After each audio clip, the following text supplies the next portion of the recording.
better than ever. And I know right now that I'm going somewhere and I need some cheddar. Oh, baby, better Hey, what's not up, go. everyone? It's Andre Luck here with my next episode of the Sports Sales Show, where I'm going to talk about today a continuation from last episode where I talked about campaigns. I actually dive deeper into what an actual sales and marketing, account-based marketing campaign looks like for a sports team. So, a lot of teams they focus on maybe lead generation or smaller deals. Like this has to be, larger deals, large five-figure, six-figure deals that you're able to close and how you take your sales, your marketing, your customer success team and get everyone on the same page around a list of named accounts that they're going to go after and put together this strategy. So one of the people that I listen to pretty regularly on the podcast and different videos, a guy by the name of Mason Cosby, he has a podcast called Scrappy ABM, so Scrappy Account-Based Marketing. He talks about how teams or sales teams or organization get started on a low budget. And some of the things he talks about, I definitely want to encourage you to follow him, check him out if you're in the sales or marketing space, especially when it comes to B2B.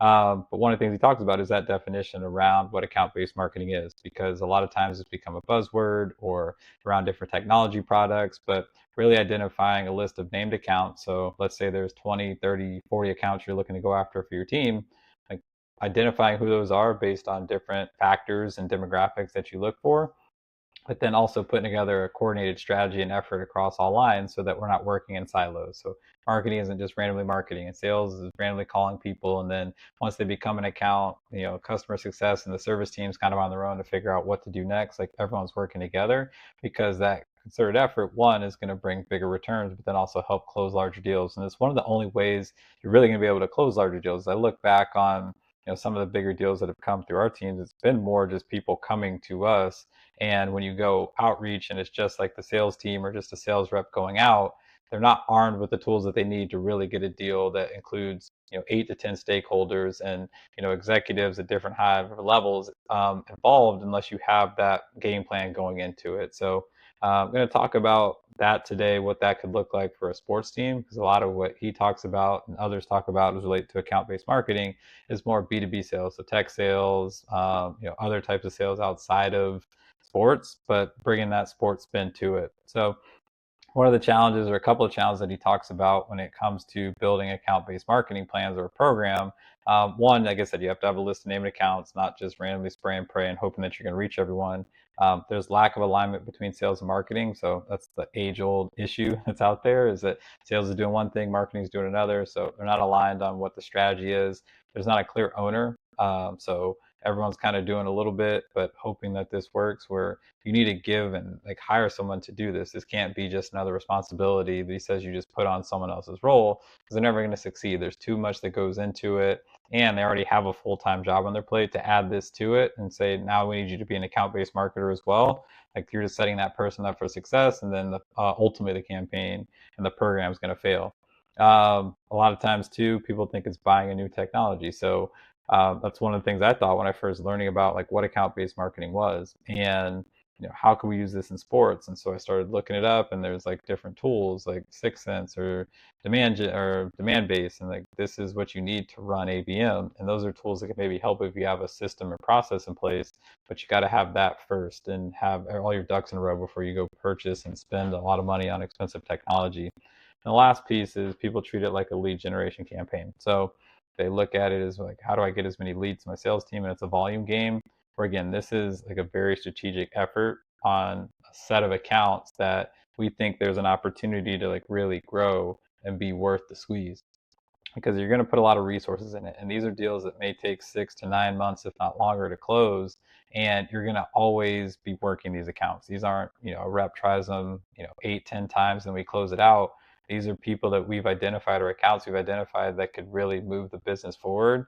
And yes, it may take a little longer, but when those people land, when these accounts land, it's definitely going to be worth it, and really drive our revenue forward. And then we think not only once we get them on board, like the opportunity to expand and grow. So these probably aren't your mom and pop type accounts. These are, larger banks, larger corporate headquarters maybe in your region or area, or that do business in your area, that you could go after, and coming up with a strategic plan to go after them. So Smaller accounts definitely still want to take some of these principles and maybe like spices of this and like be strategic about how you're going after them, but you're probably not putting, as many resources and dollars into what that's going to be.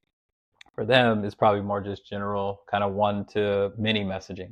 So not strategic, specifically who the person is that we're talking to or reaching out to and everything like that, but like more of a comes on board and who eventually becomes an account. So hopefully the video is working well. It looks like it's a little choppy on my end here, but um, and if they do this, if you don't do this, you're probably not going to close some of those larger deals. So these are things that you know we look at as an organization and say, if we're going to close 6, 7 figure deals, we need more than just a salesperson who's just pounding the pavement going out there trying to get new accounts on board. Like we need to bring all of our executives, our marketing team and their resources, our success team to bring case studies and everything like that to like really move these people along. So probably want to pilot it with a few accounts first, just so you can kind of work out some of the kinks and figure out what's the best tactic and strategy for you. But you got to identify what the right signals are. Like, what are the right type of companies that we can go after? It can't just be the biggest companies in your area. Look at your current account base. Who are the ones that sell for the most amount, that sell quickly, that are most profitable because they don't put as much time or resources into bringing them on board, and go look for more people like that. And then as you're targeting these, understand what's going on in their business. So what's the revenue potential that you think that you can get them to? Are they already, do they do like a bunch of small stuff already, or this truly a net new account? What's the potential that we think we can get? Then from there, you want to map all the stakeholders. So in any buying group, any large account that's looking to purchase, 5, 6 figures, at least there's at least 5 to 7 people within the buying committee. So that could be an executive, that could be your finance person, that could be someone in sales, someone in marketing, maybe an individual contributor. So you really want to map out who are all the potential stakeholders that we could potentially wrap our arms around and do some targeting and messaging to. And then we want to understand, like in their business, like what priorities are going on, because it's one thing to know who the people are, but if there isn't a fit, if there isn't a need, or it's just more kind of awareness so that when they do move into market, because like we said, 95% of the accounts that you target are not in market for your product at any given time, we want to make sure that we know what's going to resonate the most. So are they hiring?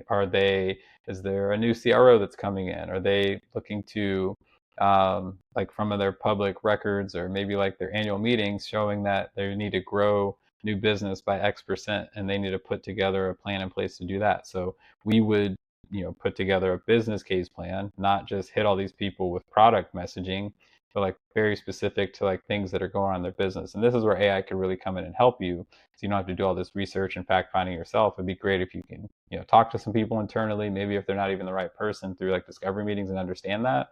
But let AI kind of guide you and direct you to where you need to go, what's going on, who are the stakeholders, what's relevant to them based on what you do and other people that you sell.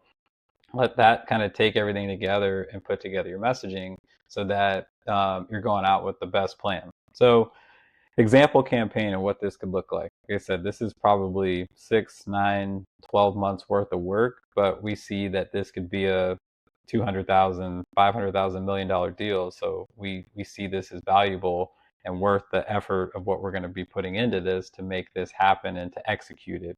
So, um, so first you want to identify who the stakeholders are, and then what's going to be the messaging that's going to be most relevant to them. So a lot of teams don't use this, but a good tool could potentially be like LinkedIn ads. Hopefully you have a presence organically already on LinkedIn.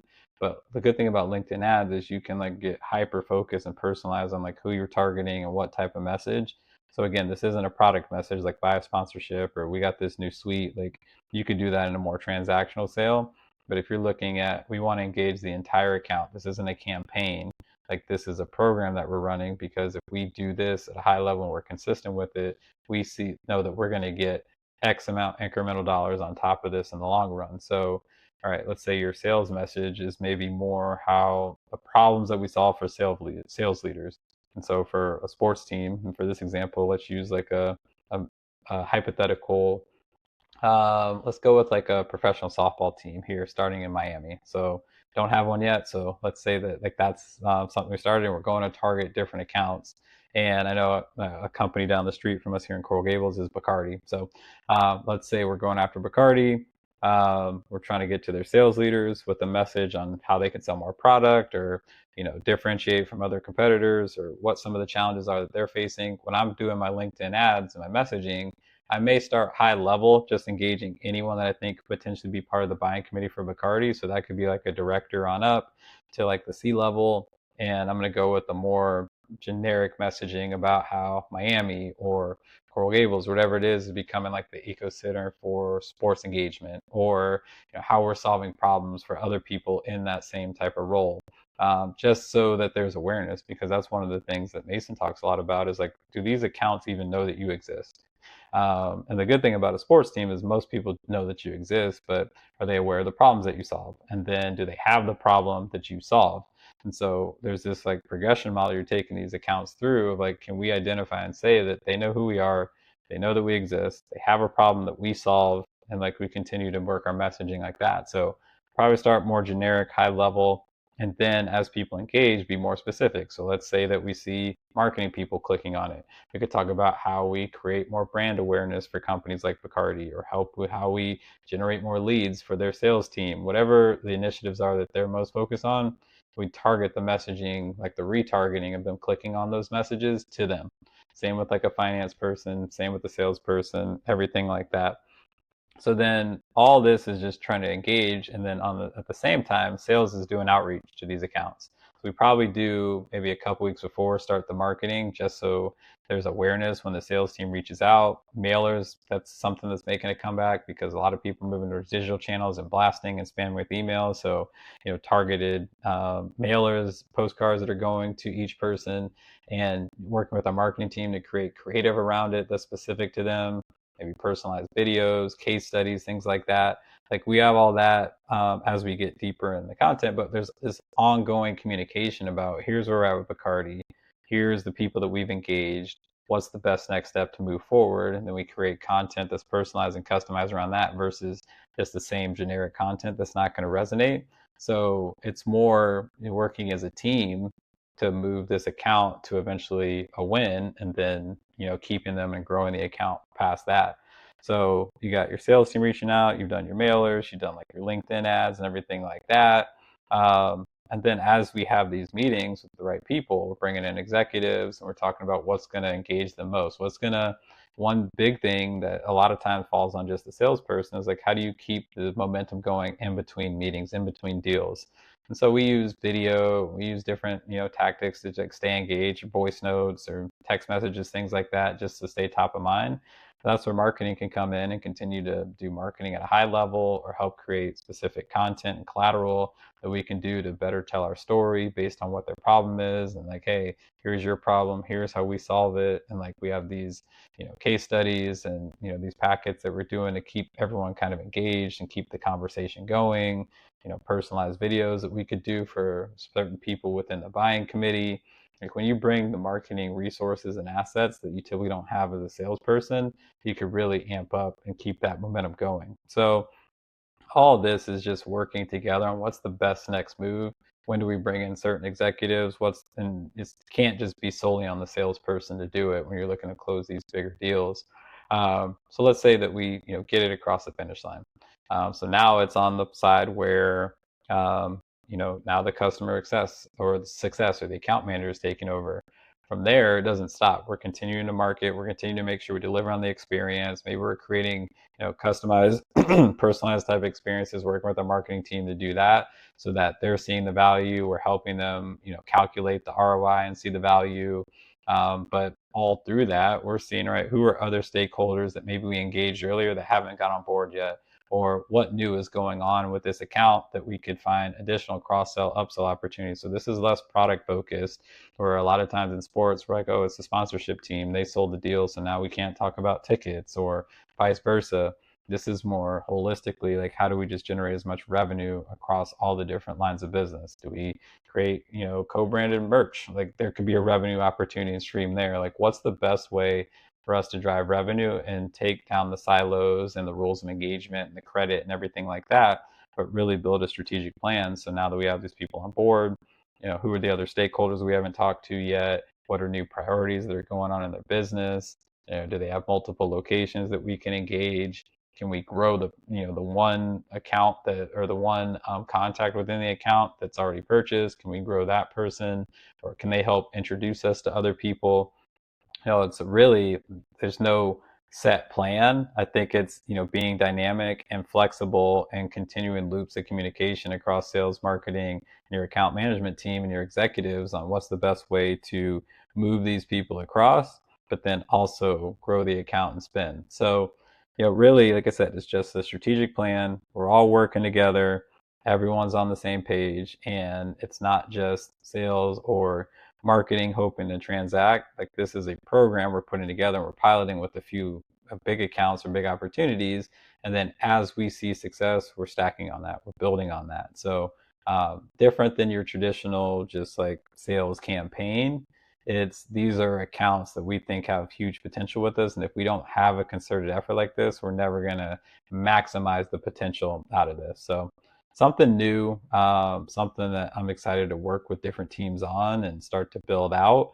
Because a lot of times, like I said, we are so focused on, all right, we got this campaign for season tickets right now, or we're focusing on this industry of businesses where, this always on kind of collaborative team that's working together, you're going to see more success in the long run there. So every episode I talk about something that stood out to me. So with one of the clients, Fort Lauderdale United, we're really helping focus on the youth sports efforts and like driving revenue through youth sports. And one of the things I've gotten my hands on with is like the different tools to register and sign youth sports up. And it's just crazy. All the different platforms are out there, and all that goes into it. And some are difficult to use, some are more simpler to use, and have different integrations. And I think my biggest thing that stood out to me is just like how much this industry's blown up, and like how much investment there is in like sports tech, specifically in youth sports, and how that's growing. Like, I see different articles, but like getting my hands on it and seeing